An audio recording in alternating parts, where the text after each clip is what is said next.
Hello दोस्तों, refix India के YouTube channel पे आपका फिर से स्वागत है। तो दोस्तों आज की वीडियो में हम बात करेंगे, हमारे पास पैनल है जो कि 55 इंची का पैनल है और लोएड के सेट में लग के आया है। तो इसके अंदर देखिए प्रॉब्लम क्या है कि कई बार क्या होता है, पिक्चर इसके अंदर आती है, कई बार ये वर्टिकल बार में चला जाता है, कई बार ये नो पिक्चर में भी चला जाता है। तो इस तरीके के पैनल काफ़ी सारे हमारे पास देखने के लिए मिलते हैं, काफ़ी सारे फॉल्ट हमारे पास आते हैं, जैसे कि मैं आपको कई सारी वीडियो के अंदर काफ़ी सारे फॉल्ट मैं आपको दिखा चुका हूँ। तो अभी क्या है, इस पैनल को किस तरीके से रिपेयर करना है, ये सारी चीज़ें मैं आपको इस वीडियो के अंदर दिखाने वाला हूँ। अगर आपके पास भी इस तरीके के सेट आते हैं तो आप हमारी ट्रेनिंग को ज्वाइन कर सकते हैं। LCD LED TV रिपेयर करने में आपको प्रॉब्लम आती है तो आप हमारी ट्रेनिंग को ज्वाइन करके अपने काम को आगे बढ़ा सकते हैं। ट्रेनिंग को ज्वाइन करने के लिए नीचे दिए गए कॉन्टैक्ट नंबर पर कॉन्टैक्ट कर सकते हैं। तो चलिए स्टार्ट करते हैं। सबसे पहले मैं आपको इसके अंदर दिखाता हूँ कि किस तरीके की दिक्कत है। सेट को सबसे पहले ऑन कर लेते हैं। तो अभी आप यहाँ पे देखेंगे तो सेट हमारा स्टैंड बाई कंडीशन में है और जैसे ही हम यहाँ पे पावर बटन प्रेस करते हैं तो यहाँ पे हम पावर बटन प्रेस करते हैं, हमारा सेट ऑन हो गया है। तो इसके अंदर अगर हम देखेंगे तो हमारे को यहाँ पे जो पिक्चर है वो नो पिक्चर की कंडीशन में हमारे को ये पैनल मिला है, यानी कि ये नो पिक्चर कंडीशन में है। तो इसको हमारे को रिपेयर करना है। कैसे हम इसको चेक करेंगे, और ये जो पैनल है ये LG कंपनी का इसके अंदर पैनल लग के आया है। तो चलिए देखते हैं इसको किस तरीके से रिपेयर करना है। तो सबसे पहले देखिए इसके अंदर क्या होता है, हमारे को देखना है पैनल के अंदर हमारे जो टीकॉन में जितनी भी वोल्टेज होती है, सभी वोल्टेज जो है हमारी अलग अलग वोल्टेज बनती है, जैसे VGH, VGL, AVTD। तो सभी वोल्टेज को हमारे को स्टेप बाय स्टेप चेक करना होता है। तो इसको चेक करने के लिए हम यहाँ पे ये ग्राउंड लगा लेते हैं। मल्टीमीटर को हमने यहाँ पे सेट कर लिया DC वोल्ट की रेंज पे। यहाँ पे अगर हम देखते हैं तो यहाँ पे देखिए 12 वोल्ट की जो सप्लाई है वो हमारे को बिल्कुल परफेक्ट तरीके से देखने के लिए मिल रही है। यहाँ पे अगर आप देखेंगे तो 12 वोल्ट हमारा ओके है। और ये जो 12 वोल्ट की सप्लाई है ये हमारी DC टू DC IC में जाती है। तो यहाँ पे अगर आप देखेंगे तो DC to DC IC plus level shifter IC एक ही में ये कंबाइंड है। तो कई बार क्या होता है, इसकी गेट लाइन शॉर्ट हो जाती है, जिसकी वजह से इस तरीके की दिक्कत हमारे को देखने को मिलती है। तो सबसे पहले हम ये देख लेते हैं कि जो वोल्टेज हमारी जो है वो स्टेबल होनी चाहिए। अगर वोल्टेज सारी स्टेबल है तो फिर हम आगे देखते हैं क्या कंडीशन हमारे को मिलेगी। तो अगर हम इसके अंदर देखते हैं, यहाँ पे ये देखेंगे 1.1 वोल्ट की सप्लाई मिल रही है यहाँ पर। और यहाँ पे अगर हम देखते हैं तो यहाँ पे हमारे को 8 वोल्ट की सप्लाई देखने के लिए मिल रही है। और भी देखते हैं, अगर हम यहाँ पे देखते हैं तो ये मेरे को VGL वोल्टेज जो कि -14 वोल्ट की सप्लाई मिल रही है। -14 वोल्ट जो है इसका बिल्कुल परफेक्ट तरीके से बन रहा है। और इसके अंदर यहाँ पे अगर हम देखते हैं तो 27 वोल्ट हमारा, यानी कि VGH वोल्टेज इसका बिल्कुल परफेक्ट तरीके से बन रहा है। तो ऑलमोस्ट वोल्टेज तो हमारी सारी ओके हैं, लेकिन और आगे अगर हम चेक करते हैं तो यहाँ पे अगर हम देखेंगे तो इसके अंदर देखिए 3.3 वोल्ट की सप्लाई भी ओके है। और ये 3.3 वोल्ट की सप्लाई जो है हमारे इस रेगुलेटर में जाती है, जो कि हमारा आउटपुट 1.8 वोल्ट की सप्लाई निकाल रहा है। और ये 1.8 वोल्ट की सप्लाई जो है हमारी टीकॉन IC के अंदर जाती है। अब ये टीकॉन IC क्या काम करती है, इनेबल वोल्टेज निकाल के DC टू DC IC को देती है, तभी हमारी सारी वोल्टेज बनना स्टार्ट होती है। और यहाँ पे अगर हम देखेंगे तो रोम IC की पिन नंबर 8 पे भी हमारे को जो है 3.3 वोल्ट की सप्लाई बिल्कुल परफेक्ट तरीके से मिल रही है। तो ऑलमोस्ट क्या है, इसकी सारी वोल्टेज ओके हैं और फिर भी इसके अंदर नो पिक्चर की कंडीशन है। यहाँ पे देखते हैं यहाँ पे क्या वोल्टेज हमारे को मिल रही है। ये 12 वोल्ट की सप्लाई है जो कि हमारे गामा IC के अंदर जा रही है। यहाँ पे अगर आप देखेंगे तो ये गामा सर्किट लगा हुआ है, गामा IC लगी हुई है। तो अभी क्या है कि वोल्टेज हमारी ऑलमोस्ट सारी ओके हैं, लेकिन अगर इस तरह की कंडीशन मिल रही है तो सबसे पहले हम इसके अंदर से FFC को एक बार रिमूव करके चेक कर लेते हैं। कई बार क्या होता है, FFC की वजह से भी इस तरीके की दिक्कत हमारे को देखने के लिए मिलती है। तो सबसे पहले हम सेट को ऑफ करते हैं। सेट को ऑफ करने के बाद यहाँ पे देखते हैं, इसको पकड़ो। तो यहाँ पे क्या है, हम FFC को निकाल के चेक करते हैं सबसे पहले राइट साइड से, क्योंकि कई बार क्या होता है राइट साइड से ही ज़्यादातर हमारे जो ट्रैक होते हैं या तो ओपन हो जाते हैं या शॉर्ट हो जाते हैं, तब इस तरीके की दिक्कत हमारे को मिलती है। तो यहाँ पे सेट को फिर से ऑन करते हैं। ये सेट हमारा ऑन हो गया है और देखते हैं हाफ पिक्चर हमारी बनती है या नहीं बनती है।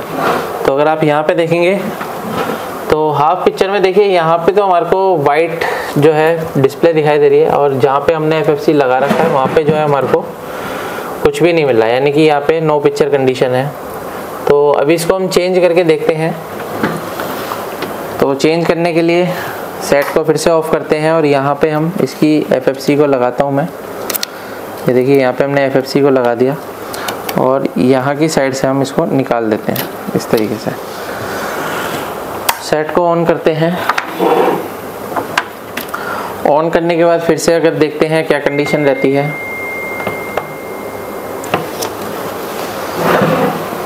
तो यहाँ पे अगर आप देखेंगे तो हाफ में जो है हमारे को लाइनिंग नज़र आ रही है, वर्टिकल लाइनिंग इसके अंदर आ रही है, और यहाँ पे भी कोई पिक्चर अभी इसके अंदर नहीं है।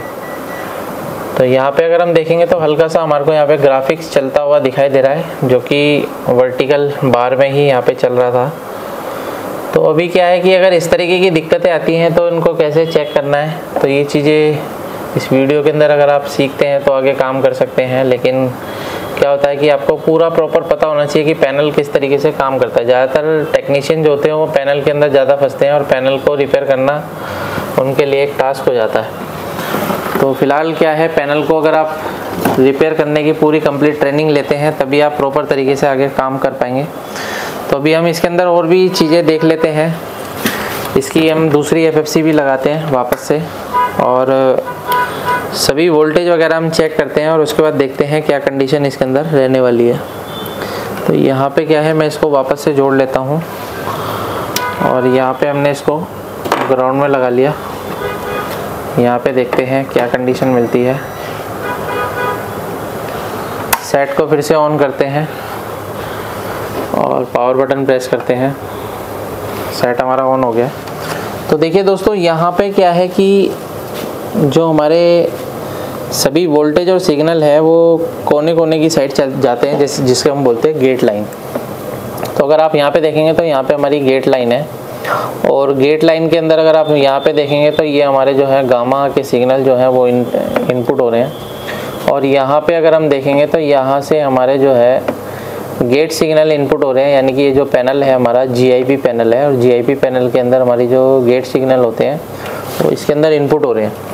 तो यहाँ पे हम इसके अंदर वोल्टेज चेक करते हैं। तो गेट साइड से जो वोल्टेज हमारी जाती है, यानी कि जो ये वोल्टेज है हमारी वो DC टू DC सर्किट से आती है। तो अगर हम इसके अंदर चेक करते हैं एक एक करके पॉइंट पे, तो मैं यहाँ पे एक रेजिस्टेंस पे वोल्टेज चेक करता हूँ। तो यहाँ पे मेरे को जो वोल्टेज मिल रहा है वो -14 वोल्ट की सप्लाई मिल रही है, और इसके पास ही वाली रेजिस्टेंस पे मेरे को यहाँ पे VGH वोल्टेज मिलना चाहिए, यानी कि एक VGL है तो दूसरा VGH मिलना चाहिए। तो ये हमारा ओके है।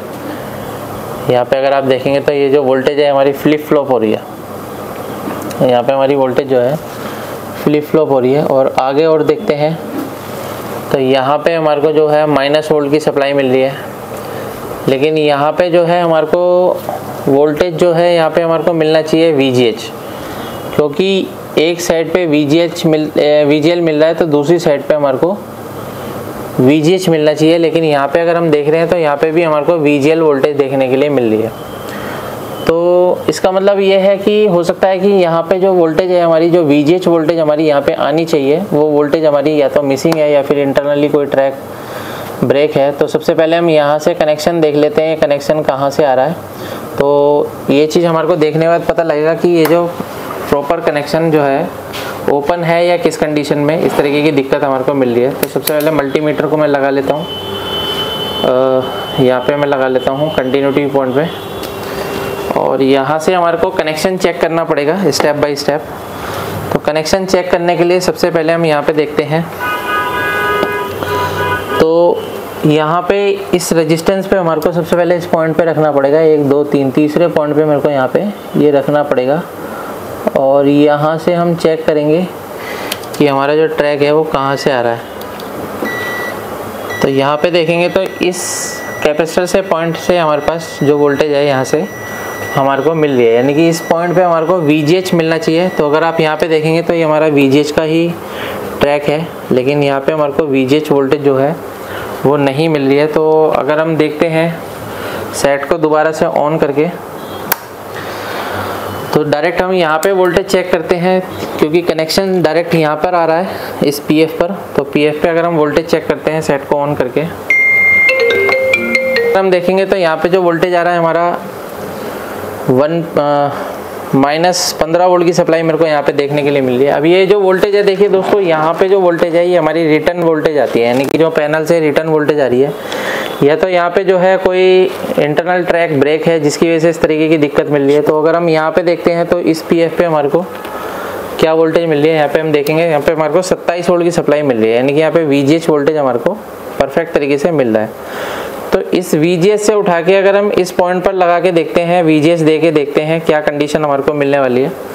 तो ये वोल्टेज हमारे को देने के बाद पता लगेगा कि ये किस तरह की प्रॉब्लम रहती है, क्योंकि काफ़ी सारे टेक्नीशियन सोचते हैं कि भाई ये शॉर्ट हो रहा है, लेकिन ये शॉर्ट नहीं है, ये ओपन कंडीशन है। ओपन कंडीशन में क्या होता है कि अगर VGH ओपन हो गया है तो उसकी जगह VGL आ जाएगा। तो यहाँ पे क्या है, हम एक वायर ले लेते हैं, जंपर वायर, और जंपर वायर के द्वारा हम इसको क्या काम करेंगे, कनेक्शन दे के देखते हैं। तो यहाँ पे हम एक ले लेते हैं ब्लेड दिखाओ, ब्लेड था, ब्लेड का है।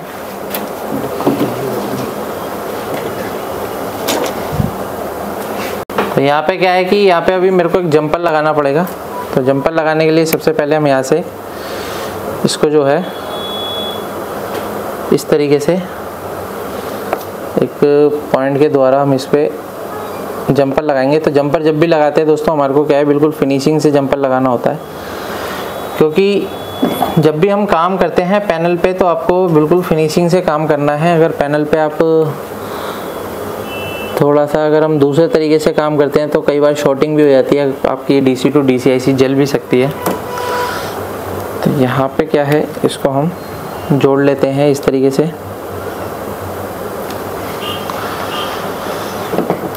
तो यहाँ पे हमारे पास जो है ये हमने यहाँ पे VGH वोल्टेज डायरेक्ट दे दिया है।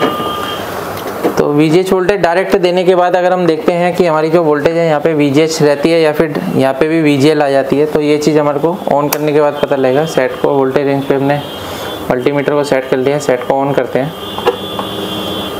ये सेट मैंने ऑन कर दिया है और अब यहाँ पे देखते हैं कितना वोल्टेज हमारे को मिल रहा है। तो यहाँ पे हमारा VGH वोल्टेज आ रहा है। तो अगर हम यहाँ पे तीसरे नंबर पॉइंट पे देखते हैं, 1 2 3, तीसरे नंबर पे हमारे को वोल्टेज जो है VGH मिल रहा है। तो अभी क्या है कि हमारे को इसकी पिक्चर की कंडीशन देखते हैं, पिक्चर की क्या कंडीशन है। तो अगर आप यहाँ पे देखेंगे, जो हमारी पिक्चर है बिल्कुल परफेक्ट तरीके से इसके अंदर बन गई है, सेट हमारा ऑन हो चुका है। तो इस तरीके से हम किसी भी पैनल को आसान तरीके से रिपेयर कर सकते हैं। वीडियो अगर आपको पसंद आए तो वीडियो को लाइक करें, शेयर करें, कमेंट करें। Thank you friends.